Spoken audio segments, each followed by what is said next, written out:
So, I'm using all of the manpower and cash I prepared for this final fight to refill everyone to their nominal levels, and make sure that 4th Corps' infantry is pumped up. Once again, they are going to be a damage-soaked corps. As I am refilling the manpower on every single brigade that got hit, that means that as of right now, the game will think I've suffered 0 casualties for the purpose of weapon loot and medicine skill. While I don't really care about either of those anymore, I am putting on screen here the number of men and officers I lost on day 1, so we can add those to the results of day 2 to see what my actual casualties were. Also, I'll not only be refilling the spots of any fallen officers, but also using the rest of my spare officers to upgrade any brigade using a major to something better. This is the final phase of the final stage. There's nothing to save for anymore.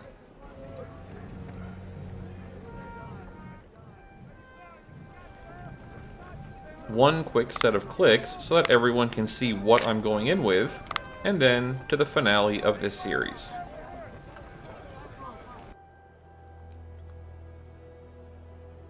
We have to acknowledge the fighting spirit of the Federals, who desperately fought to the last man yesterday. They did not leave an inch of ground undefended. All soldiers from both armies who sacrificed their lives shall be remembered for their heroic acts. Our men are exhausted from the full day of carnage, and now they have to fight again. The Army of the Potomac, commanded by General Grant, and several Union corps have encircled us and prepared to attack. There is no way to escape, so we have to give our last battle here in Washington. If we hold the city and the forts, we can claim total victory. To battle, men, to battle. I've used the steamroller tactic before, where I just take tons of guys and ran them down the enemy's throat. You ever wonder what it would look like to be on the receiving end of that? Well, wonder no longer. Day 2 of Washington is in 4 phases. Parts 1 and 3 will be in the north, and 2 and 4 will be in the south. Unlike Phase 7 of Day 1, this day will have no shared battlefield. Each phase will be kept distinct from each other. However, if you really want to use troops from one side of the fight on the other, you can still leak brigades by placing them at the map edge before a phase ends. In the deploy boxes, there is 1 in the north, 1 in the south, and 3 in the middle. Not counting leaked troops, the corps placed north will only be available in the odd-numbered phases, and the corps at the bottom only available in the even-numbered ones. The 3 in the middle will be able to spread themselves out. What will happen is, on Phase 1, you'll get 10 deploy boxes scattered across the map to use, allowing you to deploy up to this many brigades. Any brigades from the center 3 corps you don't deploy in Phase 1 will be present in the south map in auto-deployed positions, so be careful how you choose to spread your forces. Note that having multiple supply wagons can cause a bit of an issue here, as they take up some of those southern auto-deployed spots. To avoid any problems, place the extra wagons in the northern deployment and save no more than 1 wagon in each corps for the second part of the fight. The generals are the same way. Any you deploy north will probably not be of any help south. For my 5 corps, I will use a 3-2 split. Lastly, from the strategic standpoint, all of your troops will have the stamina and ammunition counts they had when Day 1 finished. The good news is, you have a bit of time before the Union engages you to maneuver into position and recover stamina. As for supplies, the supply dumps of all 5 forts will have been refilled between days, so you can get your guys topped off without spending your wagons by getting your most ammo-depleted units to handle the fort defenses. So, let's place 4th Corps, i.e. Team Damage Sponge, in the north box, 5th Corps in the bottom box to divide up the 2 least tenured corps, and the big 3 in the center. May God help us all. The northern side of Washington was conquered yesterday, but the battle is not over yet.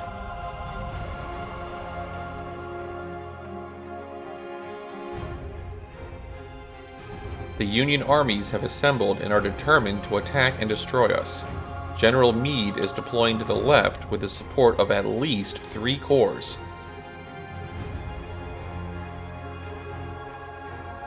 Gibbon's elite corps is preparing to attack Fort Stevens from the west. I thought this was Fort DeRussy. Several units of Sheridan's cavalry have been spotted behind those woods.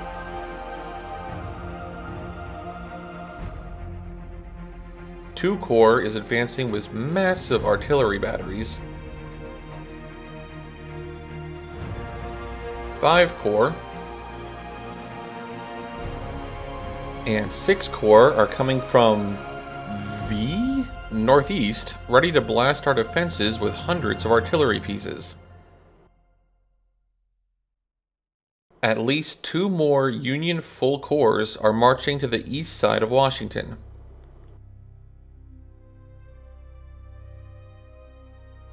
All possible escape paths are blocked as more enemy forces are expected to attack us from the south suburbs of the city. Our fate is to defend Washington with all our remaining strength and utilize its own defenses to drive the Union back.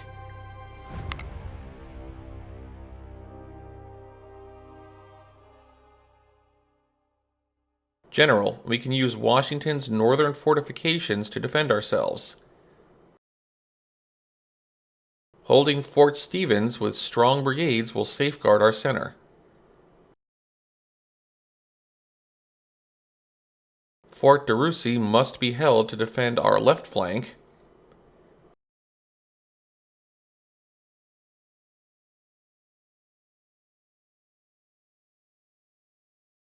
And Fort Slocum will guard our right. Brace yourselves, the enemy is coming.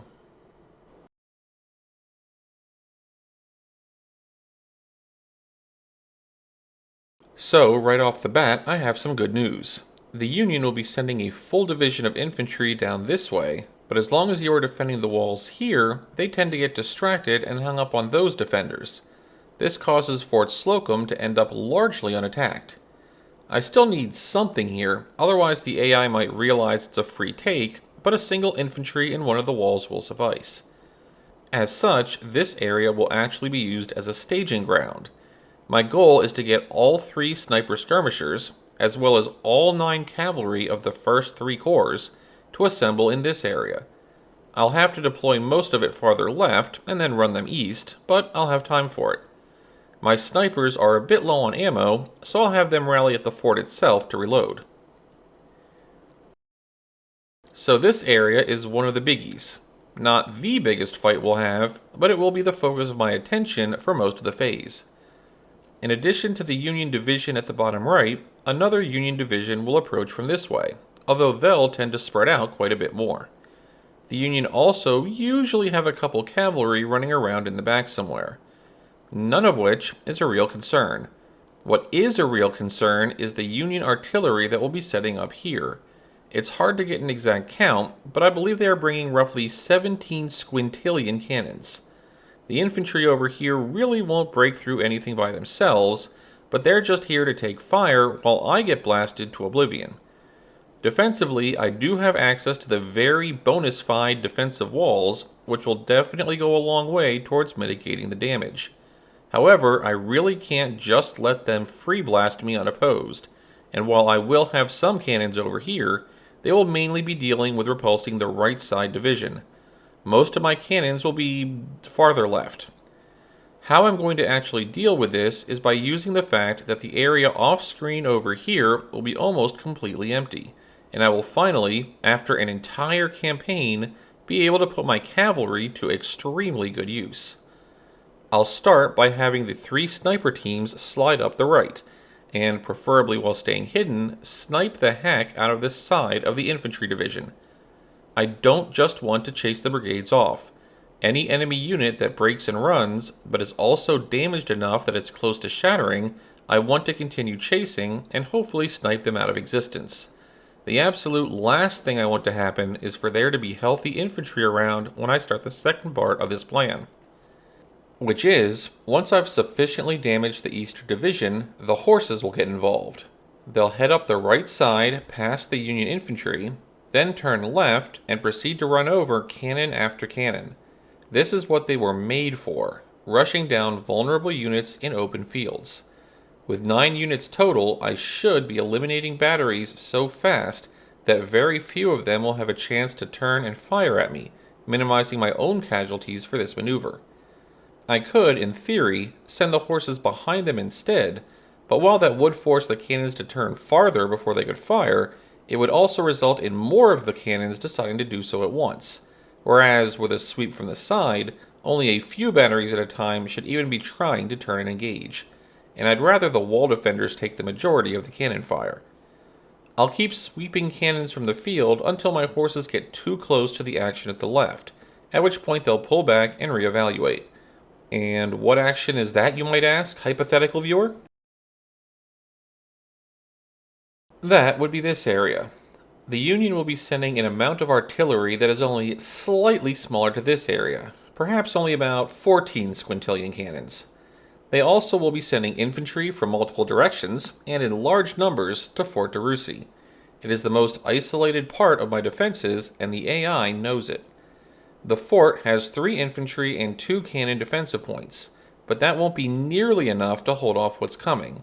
We need to support this fort from outside the other defensive lines. That's why I won't have more cannons available on the right side of this map. We need a ton of them over here. I will deploy in what I call a bike horn formation. The path from our main line to the fort will be the tube, and DeRussy itself will be the honker, I guess, so as to prevent the fort itself from being completely cut off. The left side of the line will have the high-experience mid-range teams from my tenured corps holding it. They will be out in the open, but hopefully their numbers and volume of firepower, as well as the fact that the approaching Union will be also out in the open, should allow them to hold securely. The right side will be units of 4th Corps, not as well trained and absolutely too large for their commanders to effectively handle, but they are there to absorb fire, and I'd rather that happen on untrained troops. I won't leave them hanging though, they'll have backup. Along here, I'll place some of the highly trained sniper infantry from the first 3 corps. The idea being that if any random Union units decide to slide this way, they will get an instant response that will send them back, while being far enough back that they don't attract cannon fire themselves. The fort itself will be using infantry from 4th Corps as its wall defenders, because, again, they are going to be getting a lot of focus fire, and using huge but poorly trained troops to take it is how I will be proceeding. The cannons will be the 1st Corps close support batteries. If I'm not going to use those 24-pound howitzers now, then I bought them for nothing. They will be taking a lot of collateral damage from the enemy cannons, but they will also be dishing out so much hurt that it's going to be worth it. In the area where the tube meets the honker here, I will have a couple extra 4th Corps infantry, so that any unit that ends up fleeing, whether from the wall or the line, can be immediately replaced by another low-training, huge-size group.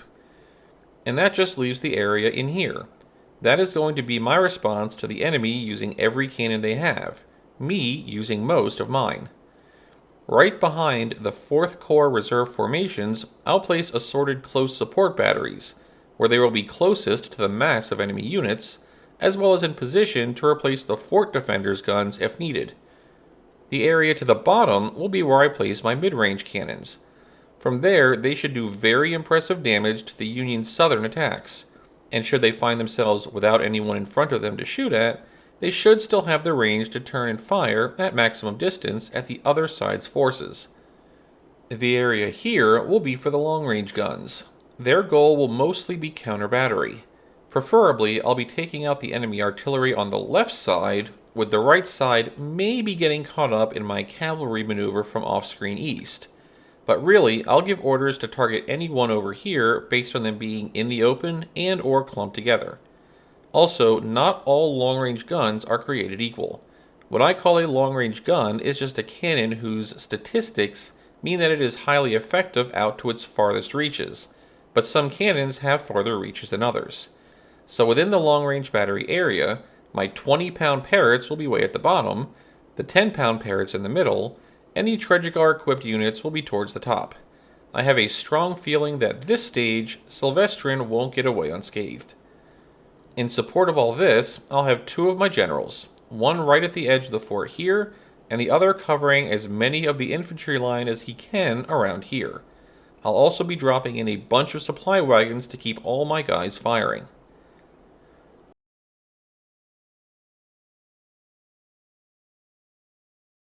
Lastly, I do need to make sure this area is defended as well. Otherwise, the Union coming this way might decide to get in behind me. One infantry unit in each of the 3 defensive points, and one more behind as a reserve, should be enough. And I'll back them up with any close-range cannons that I don't feel will fit in the bike horn farther north.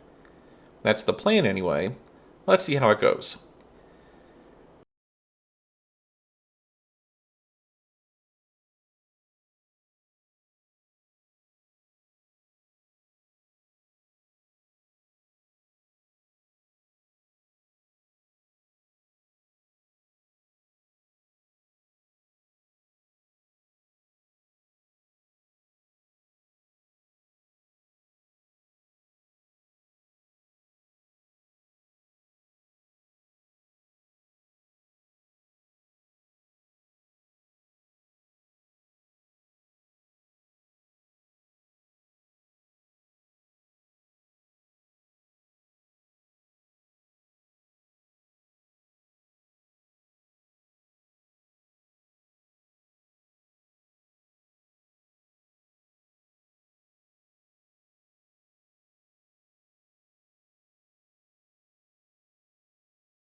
As I get into position, you may notice that I am dragging some of my cannons across the center of the map, instead of deploying them closer to their destination.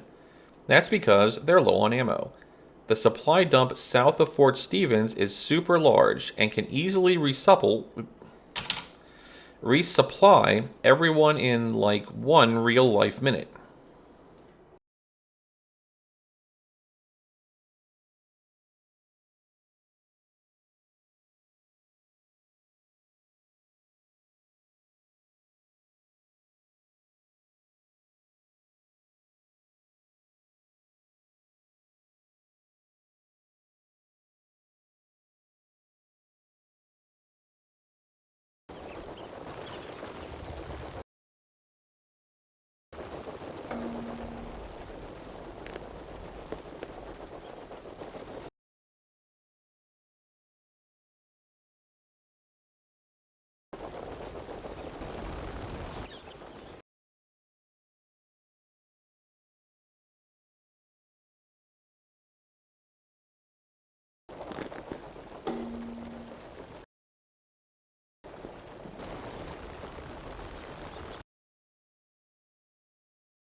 As much as I'd like to use the house for defense, I really need my line farther out to make room for all the cannons. Wheat field it is.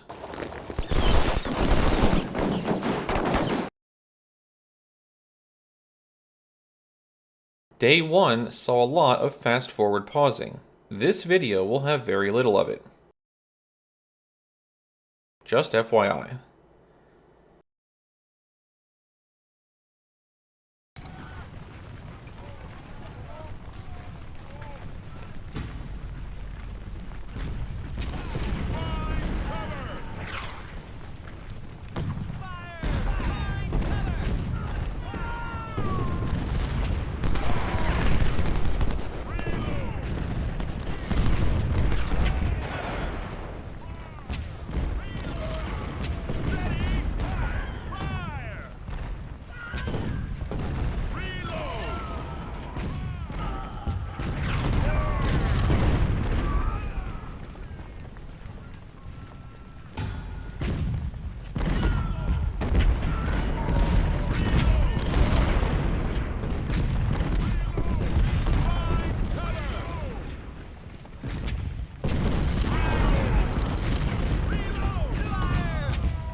They melee rushed my cannons.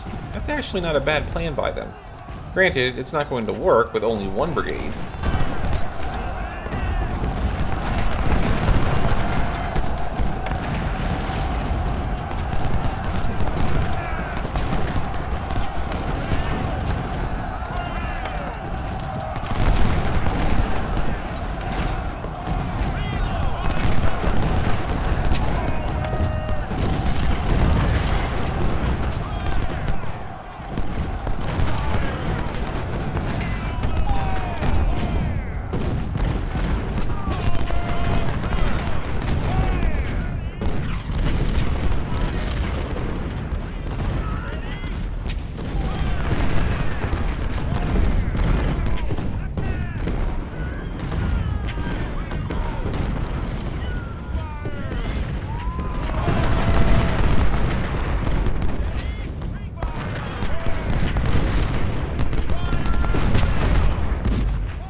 Honestly, that one cannon emplacement is just hanging way too far forward. I think I'll leave it open while I start my cavalry maneuvers.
Okay, I did a lot of cannon damage. I think I'll pull my cavalry back for a bit to let my snipers clear a safer path. A shame I lost a major general on the very last battery there.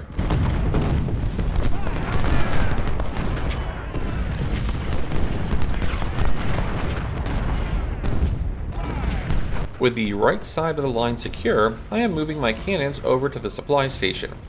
And right as the cannons manning Fort Stephen itself are running out of ammo. They're taking some damage too. I think a good idea here would be to swap the cannons. Fill the front with fresher fighters.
I'd love to clear out more infantry before sending in the horses for round 2, but they are now in good cover and I've got work to do.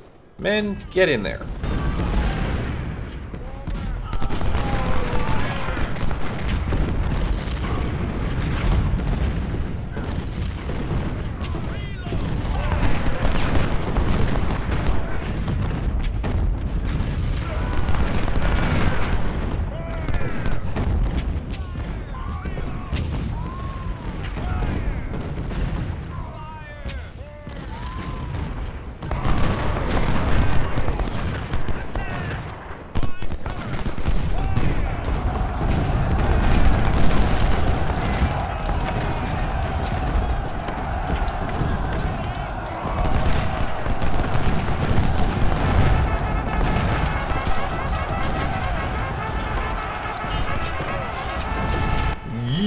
I guess I forgot to train my bugle players.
Other than a couple roaming cavalry, the entire right half of the map is now secure. I'll see if I can't have my own snipers and cavalry find their stragglers, but this means I can start repositioning forces as needed.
Due to the static nature of the fight on the left, I've been keeping my focus on the action on the right, even though the left is seeing far more fighting.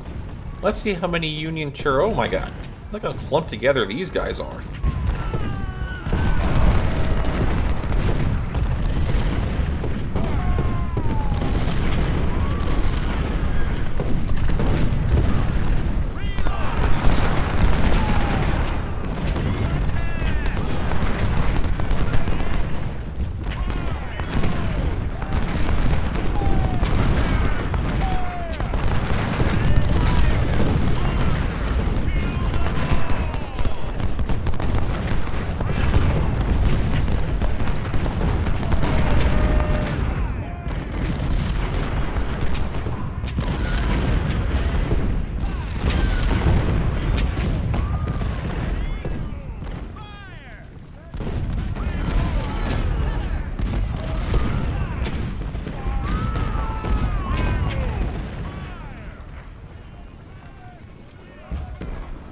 Meanwhile, we are getting attacked inside Washington.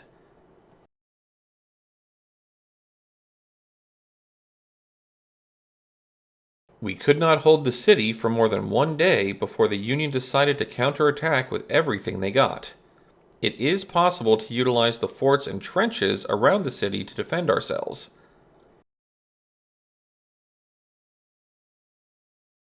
We should not hesitate and reoccupy Fort Washington to guard our left flank.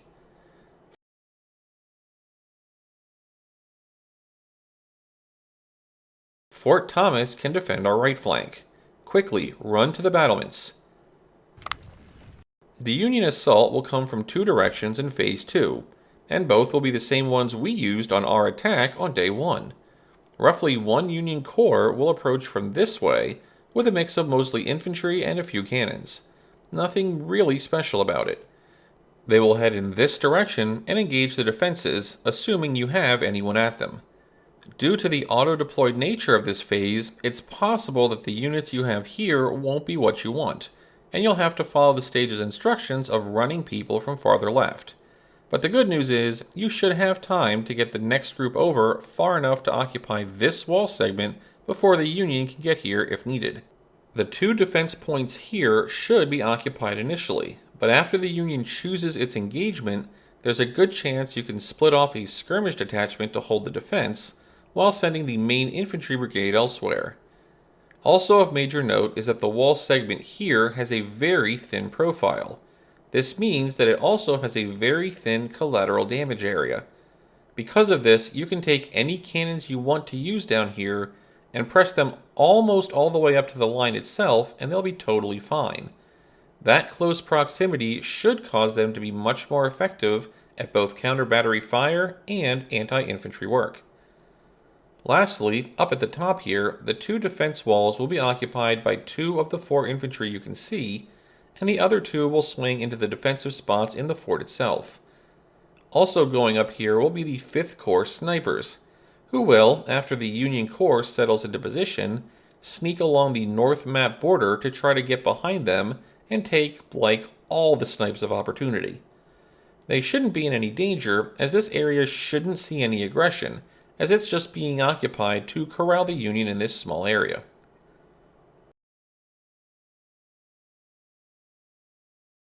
As for the left, the other half of the Union attack will be pressing this area, running directly into you, occupying their walls. Since the Union don't have the real option of leaking troops from the north, you don't have to defend that direction. Just fill the barricades with infantry and line up cannons behind them. The one wall that is concerning is this one. Due to its shape, it will end up with a huge area of collateral damage, so you don't want cannons too close to it. And its perimeter means that it is susceptible to flanking hits. The men themselves won't take much damage due to the defensive bonuses, but their morale will tank quickly, even with a general on station. To deal with this, you want two steps of support. One is to keep 2 to 3 infantry brigades in backup to rotate into the wall as necessary. Just be sure to keep them back enough that they don't take damage while not engaged. The other is to position an infantry unit here. This guy, along with cannon and wall support, should be able to chase off any infantry that try to get in shots from the north side, and with any luck, not get shot at a whole ton in return, what with standing in the open and all. This is a good spot to put one of your best brigades to secure the critical junction. A quick look at the screen shows that having reserve brigades to fill in holes shouldn't be an issue. The Union won't, or at least shouldn't, really attack down here in Phase 2, but that doesn't mean you can leave it undefended. They will be launching a, we'll say, surprise attack from the southern city suburbs come Phase 4. As such, you not only want one of your infantry in this defensive spot ready for them, you will also want several other infantry fanned out around the entry point to make sure that they can't break into your back lines. A good position is to have infantry on the city edge, the wheat field, one in the open but farther back here, and one guarding the backs of the southern wall defenders here. When the Union come in Phase 4, with any luck, their first shots will all go into the guys in the heavily defended wall, and once they start their reload, that's when you press them on all sides. Also of note down here, once the Union has fully committed on Phase 2, you can possibly split off a skirmish squad to go around the back of the Union and act as spotters. The dense woods might make it hard to see their artillery otherwise, and being able to counter-battery them is great. And once the not really a surprise attack is routed, you can then take the infantry that's down here and start a slow sweep on the flank of the Union as well. Lastly, also on Phase 4, the Union will launch an attack from here. Given I have 5 corps worth of brigades in this battle, it won't be too big comparatively. Just line a division of troops up in the town and wheat fields here, with a close support cannon or 2 backing them up to greet and contain the approaching forces. And once the fight up here is secured, feel free to take the forces up there and bring them in as necessary to finish the job. I'll take my 3 brigades of cavalry I have here and put them in a position to attack the northeast Union force. But due to this much more constrained map area, their contribution probably won't be as massive as the other horses are being farther north.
Since I don't have to worry about Union attacks from the north edge, I can staff the actual fort with skirmish detachments and use the infantry elsewhere. It's probably overkill at this point, but it's better to have it and not need it than to need it and not have it.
That is like so many Union in the river. My cannons are going to have a field day.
Final mission, and the Union still haven't figured out that a good charge involves everyone at close range, not piecemeal units running long distances.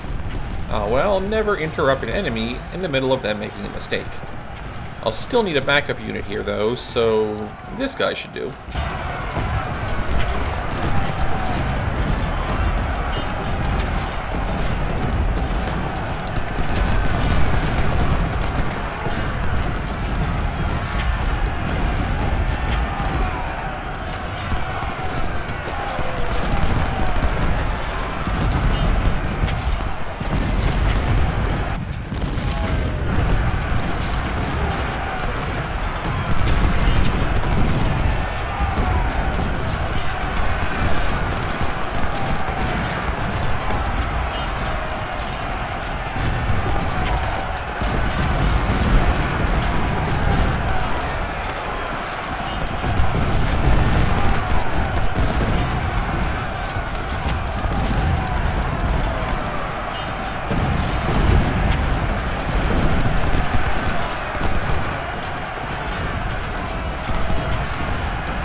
This seems like a good time to rotate the wall garrison.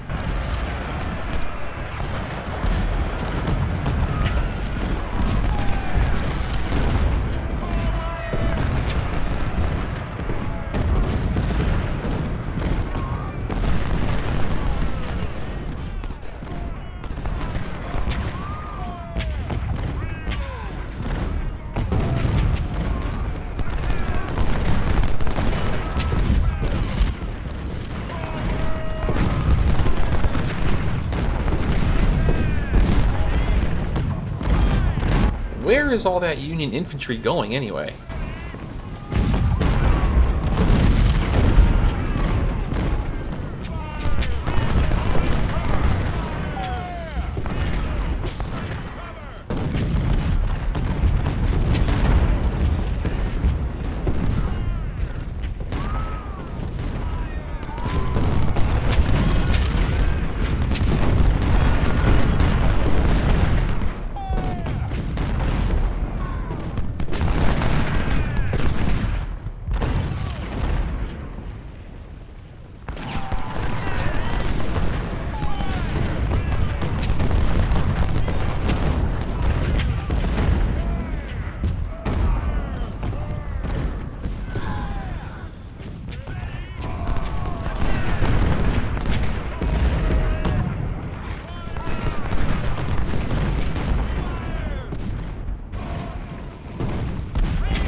It appears the AI has decided that this wall has less opposition, and therefore they are changing their attack direction to go for it instead. Time to redeploy some units.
Okay, that's just a lot of guys. I need more than just a backup infantry. Let's get some of my currently idle cannons involved. Yes, I know I said to have them south to meet the Phase 4 surprise, but a good plan now is better than the perfect plan too late.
I mean, this isn't the first time I've had to deviate from my strategy mid-map in this series to react to unfolding events. As long as the Union don't actually break through here, I'll just let the camera keep rolling. And speaking of rolling, let's get my close support cannons right up in here.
Major General Jubal Early was killed? Where? In the back lines, to splash damage. Not a good day to be a high-ranking officer in my army, it seems. Well, no danger of losing the officer now. Let's blast the close support guns real close.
Okay, they took way more splash damage than I was thinking. I guess they will stay a bit back.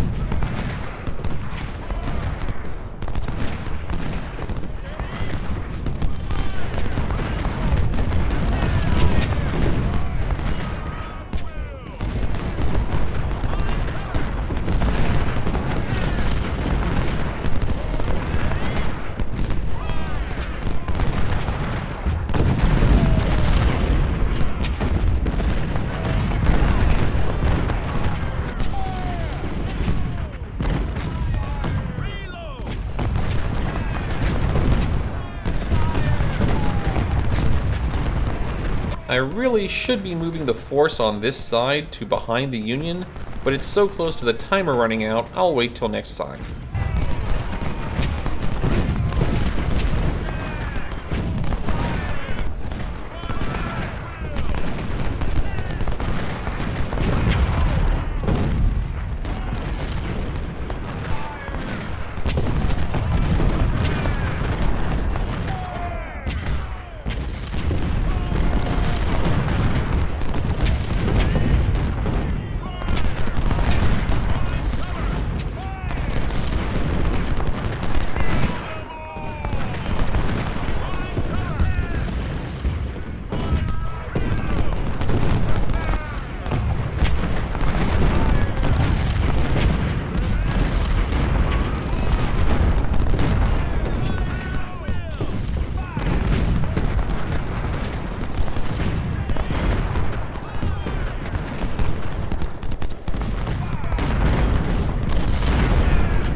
Don't lose the northern forts.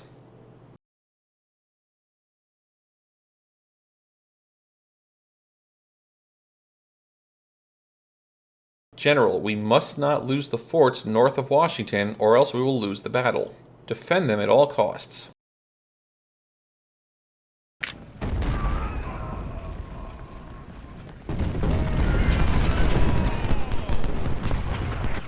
Right, unit leaking. 2 Union units at the previous phase's northeast have fallen into this part of the map, well behind most of my other forces. But I'm not sure this is going to be a problem. One of my own units, far larger than the 2 enemies combined, is also here now, and I did leave that 1 brigade in Fort Slocum earlier.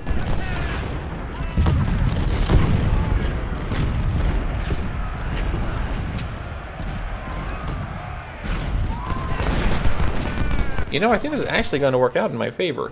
I'll get to eliminate 2 enemy brigades that have been separated from their main force, and have enough time to not only get my own brigade back to the southern side fight, but I can get some of my other infantry on this side to join them, leaking back into Phase 4, since I've already secured the east half of this map. Yeah, this is going to work out splendidly. Can I say I meant for this to happen? Any of you believe me? It was worth a shot. The Union don't get a lot of reinforcements this phase, but they do get a few, and they will be approaching from this way. They may get all the way to Fort DeRussy, or they may get hung up on my defenses, but either way, my preparations can handle it. Oh, this is not going to end well for those Union cavalry.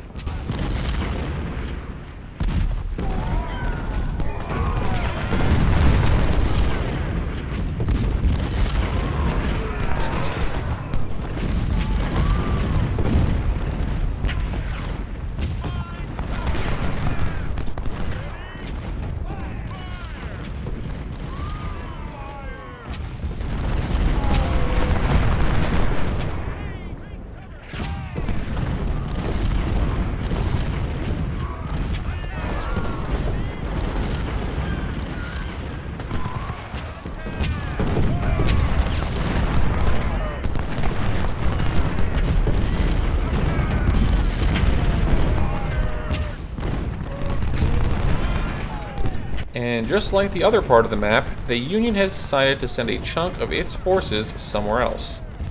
I mean, I certainly don't mind if they want to fire directly into my fort walls. Lord knows I got sufficient defense and cannon backup here. But still, this is a strategy guide, and the AI's continuous changing of its plans is making my predictions look amateurish.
Oh, you're low on ammo, huh?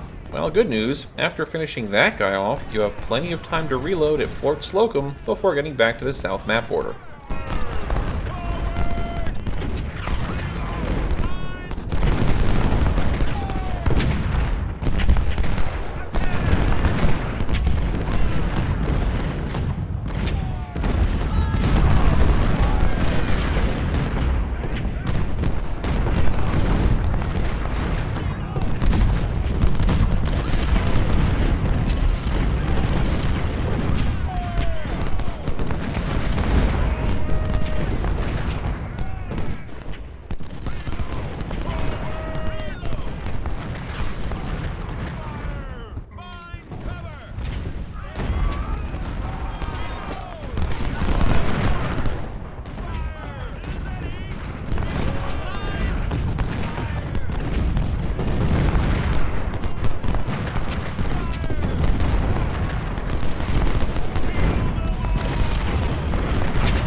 Another cannon rotation for ammunition, as well as reloading my sniper teams. Man, this stage is a real barn burner.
Sorry for the non-action shot here. I was waiting for the brigade to fill up on its ammo before moving it.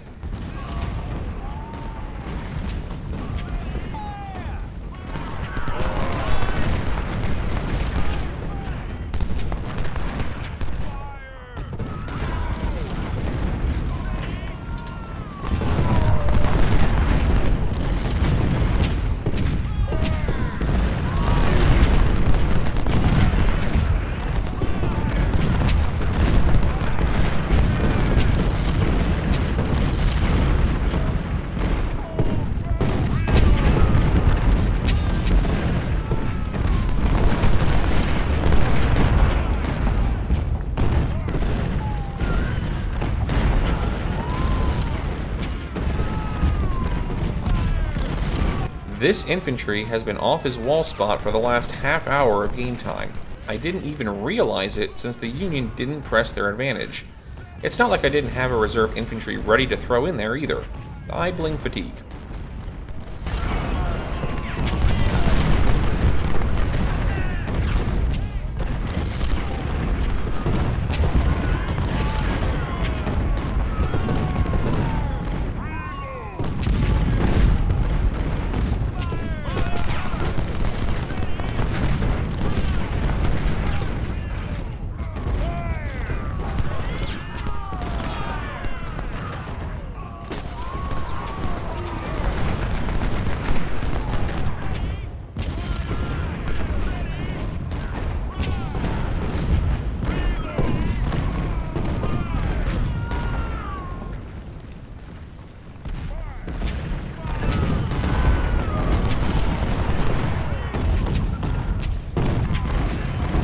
Wow, 4-5 infantry is down to less than half strength. Time to put one of those reserve brigades in.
There's 2 Union infantry being stubborn and staying back with their cannons.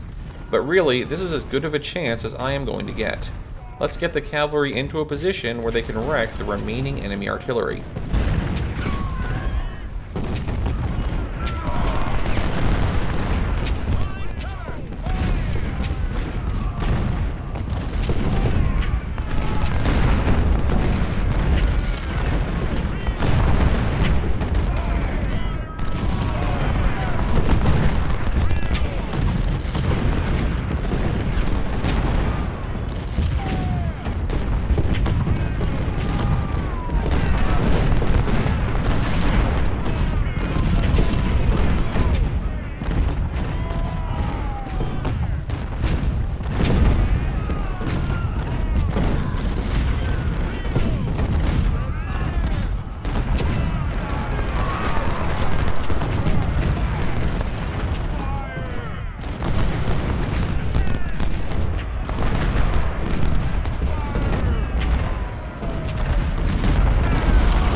in all my previous attempts, right now is when I'd be showing you a very interesting and completely chaotic Union charge with all of their remaining forces into Fort DeRussy.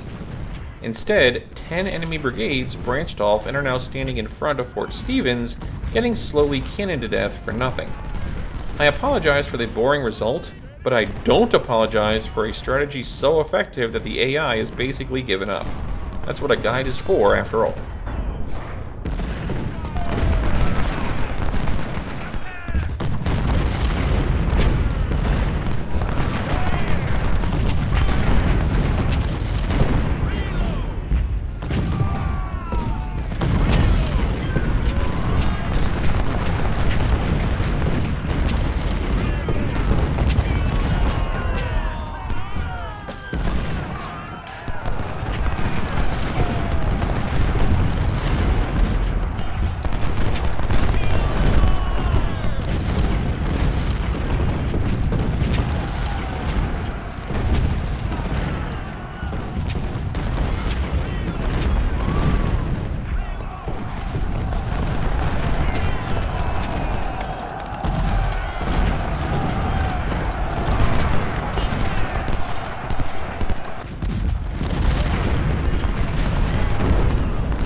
I'm going to start moving my right side infantry off the walls into the southern border now, to lead them into Phase 4.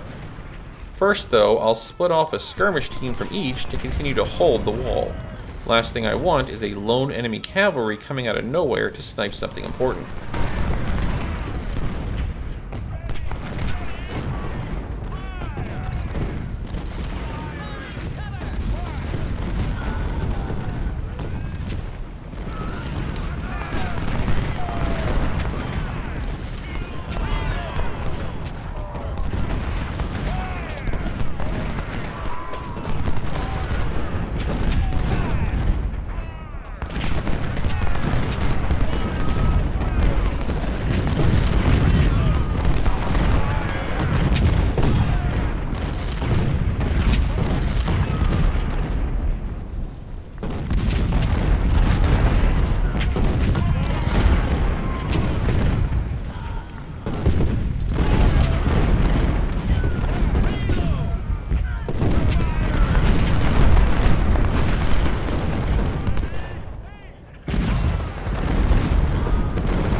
That's the good thing about my long-range guns being in the position they are.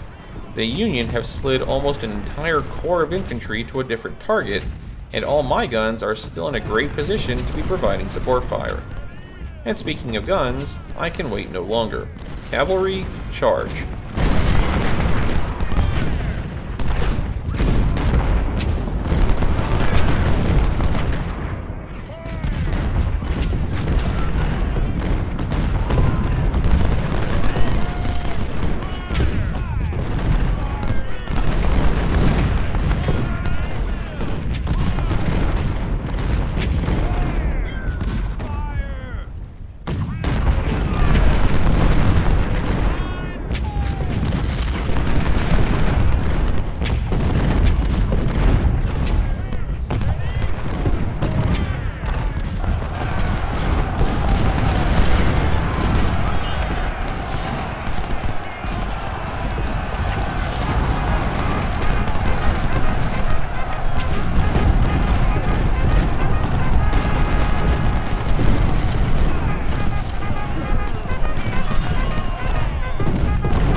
Honestly, I'm not even sure why I'm doing this with my cavalry.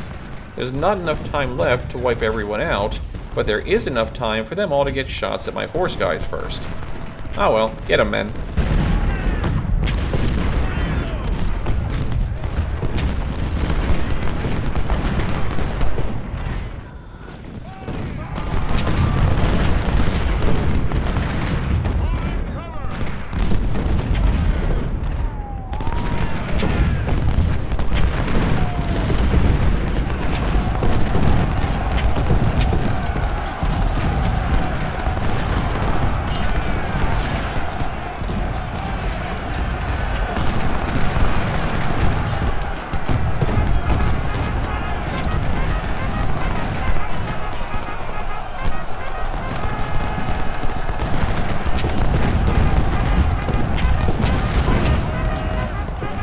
Hold for a few more hours.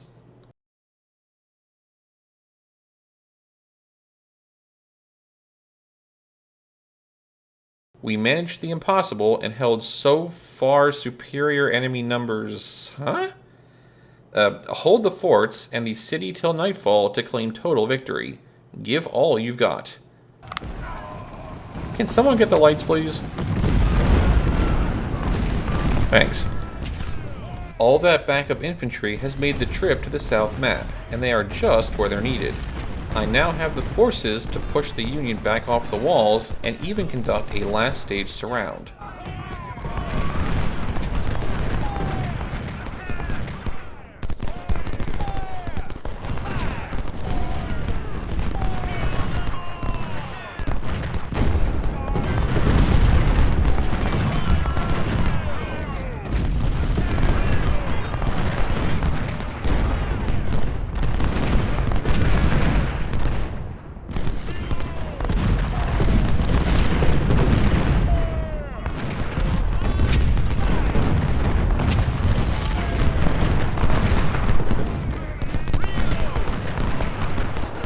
here comes the not-so-surprise assault on the left.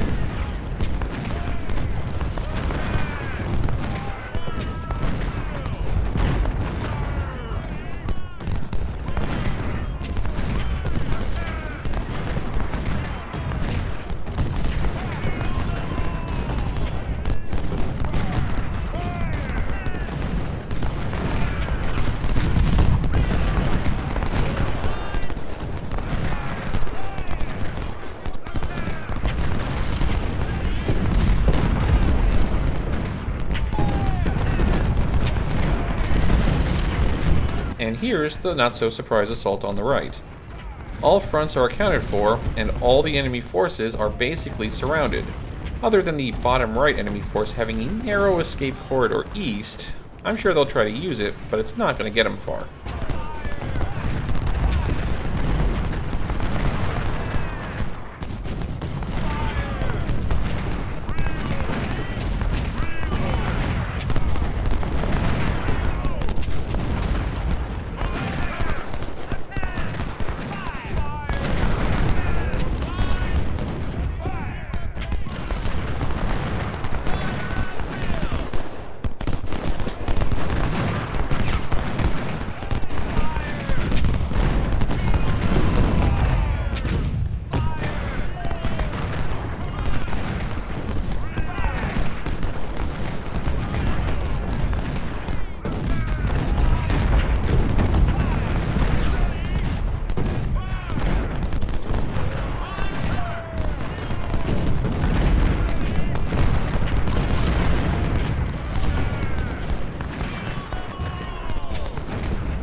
And oh hey, look at General Lee being all out of position and stuff.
The Union have pushed far enough forward that the bulge in the defensive wall is now taking flanking fire. I'd be concerned if I didn't have a plethora of reservists to man the barricades.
The bottom left ambush is over. Time to sweep the west core out of existence. Very, very slowly.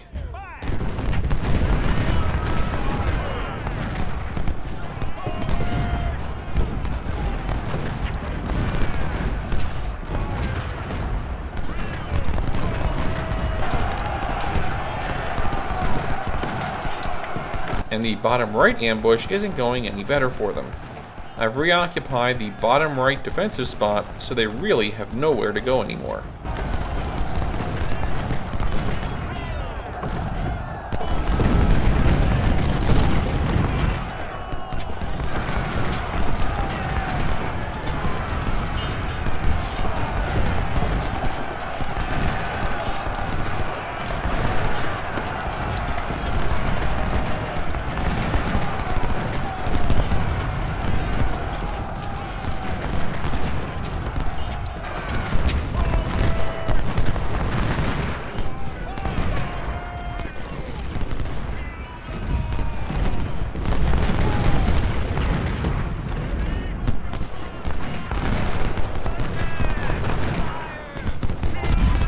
Do the Union even have any cannons left by this point?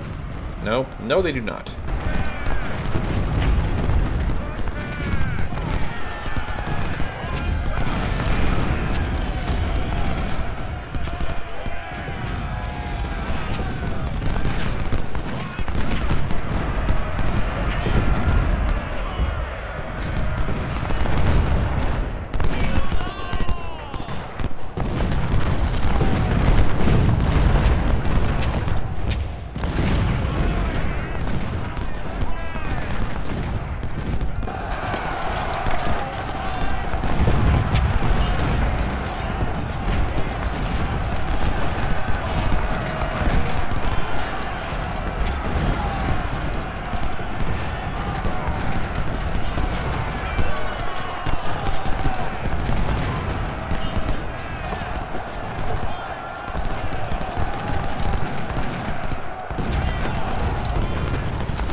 We are definitely in the mop-up phase of this stage now.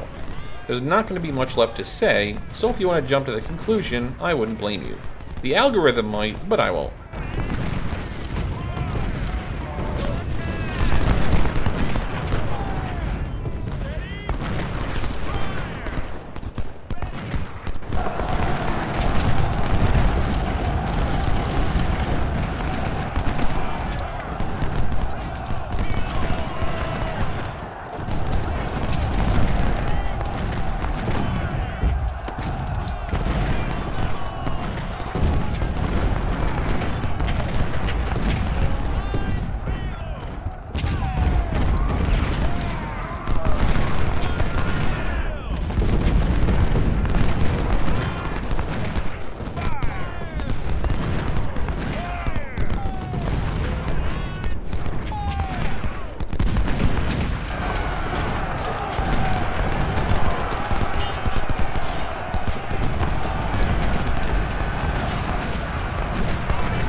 I'll leave it to the viewer to decide if actually pressing the remaining units to finish them off was necessary or not, as I could have just as easily not done that and saved myself some casualties.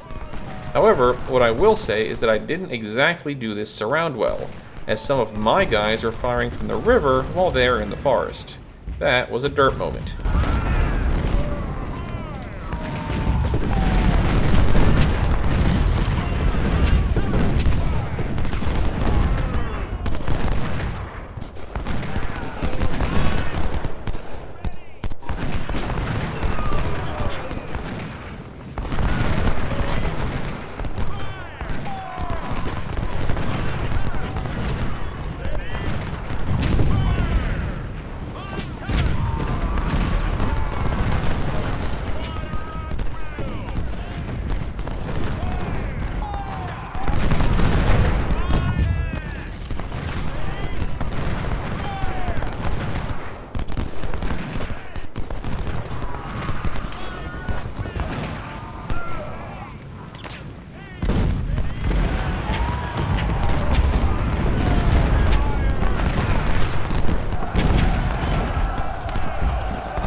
Get those last supply wagons. Go, go, go!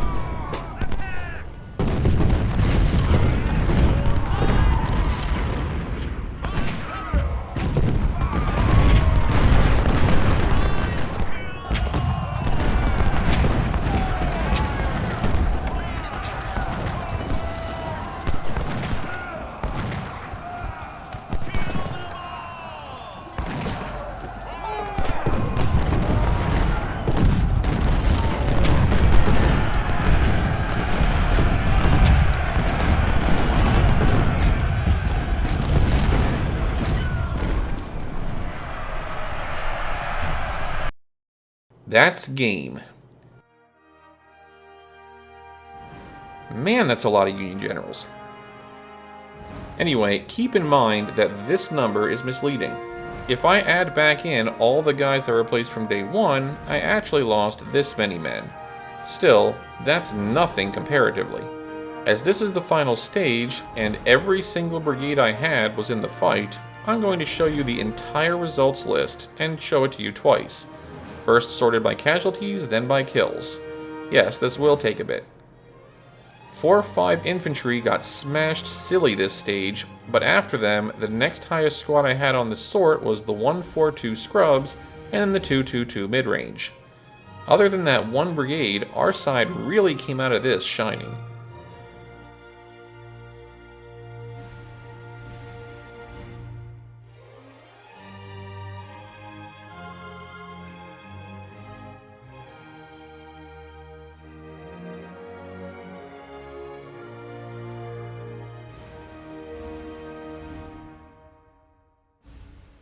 As for kills, the head of the pack was 2-1 close support, which was the closer of the two batteries defending the Insanity at Fort DeRussy. Second up was everyone's favorite scouts, the Snipesomers, and the bronze medal goes to one of the 4th Corps Scrub Infantry, though don't let those low losses fool you, they were refilled by like 600 men after day 1. The best ratio went to the 3-1 long range, taking out 2,000 men and losing no one in either day of this fight. After that, a long list of CSA units. Alfred's Sylvestrin battery is down here at only 1,250 kills, though a lot of those were cannoneers rather than packed infantry.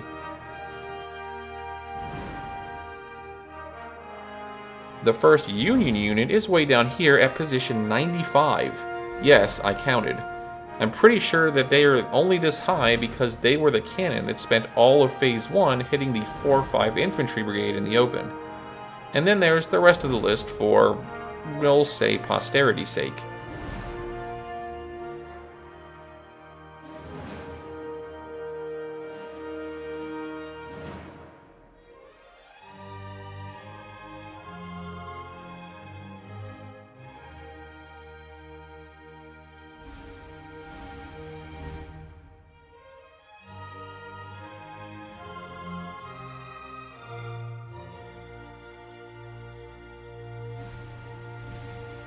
A lot of Union units didn't get a single kill, which is just terrible. Major General Ewell died, Lieutenant General Statham was injured, as was Brigadier General Henry and Major General Graham. Major General Jubal Early was also killed. I mean, I expected a lot of officer losses, I just wasn't expecting so many of them to be top level.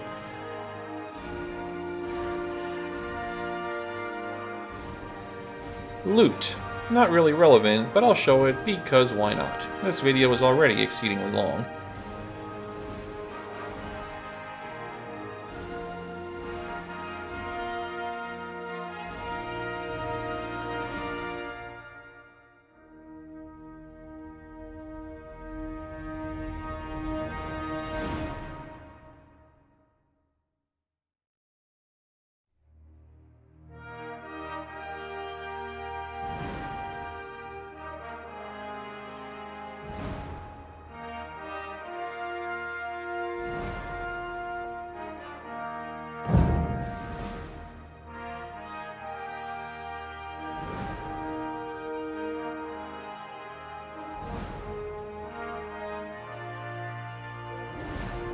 No, the game isn't frozen. It just takes this long to load the final splash screen for some reason.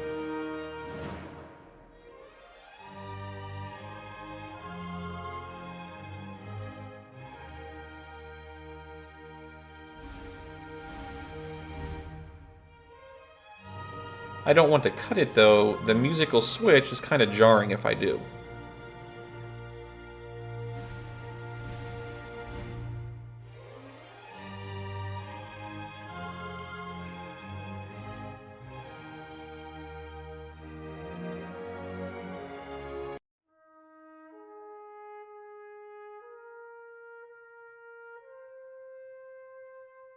We are triumphant. After 4 years of constant battling and the loss of many brave soldiers, the Confederates got what they wanted. The Union capital is conquered and the rebels achieve total victory. The President of the United States, Abraham Lincoln, had to sign a peace treaty and accept all our terms, which include the complete independence of the Confederate States of America.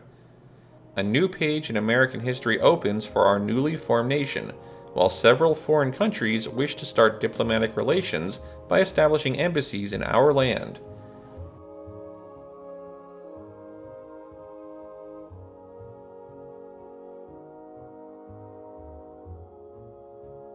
In the war between the states, your leadership and skill became a matter of national pride. Your men would follow you anywhere, and you returned home a hero greeted with parades and great fanfare.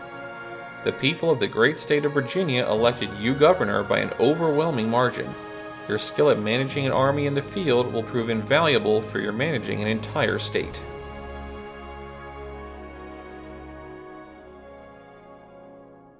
But this is my alternate timeline, so I'm not done with the epilogue yet. Shortly after assuming Virginia's governorship, an election was held for the president of the new country. Jefferson Davis was the frontrunner, but when he was to make his speech announcing his candidacy, he called on Robert Lee to thank him for his heroic effort in winning the war. Lee, ever the honest one, said that he appreciated the praise, but that the Mouse Master was the true mind of the war. Davis gave a one-word response: "Who?" His image was immediately ruined. The Mouse Master decided to run, and more or less didn't even need a supporting party. As has happened frequently in history, a winning war general assumed a presidential role. My major goal was very direct: the elimination of slavery. If this comes as a shock, given which side I just fought for, it makes more sense given that I am a time-traveling general who has plenty of future experience as to just how bad that is. It was all a matter of how to go about it. My incredible public support gave much weight to the message, and the specific position of having defeated the Union gave me the means. Much war reparations were taken from the far more wealthy Union as part of the peace, and that was the key. The huge Southern slave owners were, as expected, not pleased, but they were the 1%ers of the day. Lots of money, not a ton of actual people. The smaller 1 or 2 slave owners were given a large chunk of the reparation war chest to make their transition to paid labor much easier. Anyone who served in the military was easy to convince, given my war record. The millions of slaves themselves were, of course, ecstatic, and the average Southern Joe, concerned about their own jobs, were assuaged by the combined facts of the significant loss of life, meaning a lot of openings, a huge rebuilding task that would employ many that laid ahead of the new country, and to avoid the issues faced by the CSA pre-war of having such a huge percentage of their economy focused around cash crops, industries were expanded, like shipbuilding, fueled by the iron mines that I knew were about to be found in central Alabama. A couple of additional rules, such as no previous owner being allowed to employ anyone they previously had as a slave themselves or relatives thereof, were put in to avoid significant conflicts of interest. That just left the political elite, who had spent the better part of the last few decades campaigning on various justifications to continue the practice. Funny thing though, people in power tend to have huge egos, and politicians, past and present, are frequently more interested less in making good decisions and more on their popularity for the decisions being made. Already high on public support, I managed to convince the leaders of the new states that the whole states' rights thing was accurate. It was, in fact, the southern states that were planning to eliminate slavery in the first place. They just didn't get the chance because Lincoln decided to make the freeing of slaves a part of his war propaganda. Given that Lincoln's edict halfway through the war only freed southern slaves, this wasn't a hard message to pass off. Once I had convinced the state leaders that the freeing of the slaves was actually their idea, it suddenly went from an action against God thrust upon them by a foreign power to, of course it was the right call, the Union just tried to claim it for themselves. Politicians. Predictable. Anyway, I said back at the start of this series that I wasn't interested in historical debates on the justifications of the war. I fully understand if anyone posts some in this video due to what I literally just said, but don't be surprised if I don't respond to them. The funny thing with self-insert alternate histories is that I'm making these arguments with a century and a half of hindsight, both out of and in character.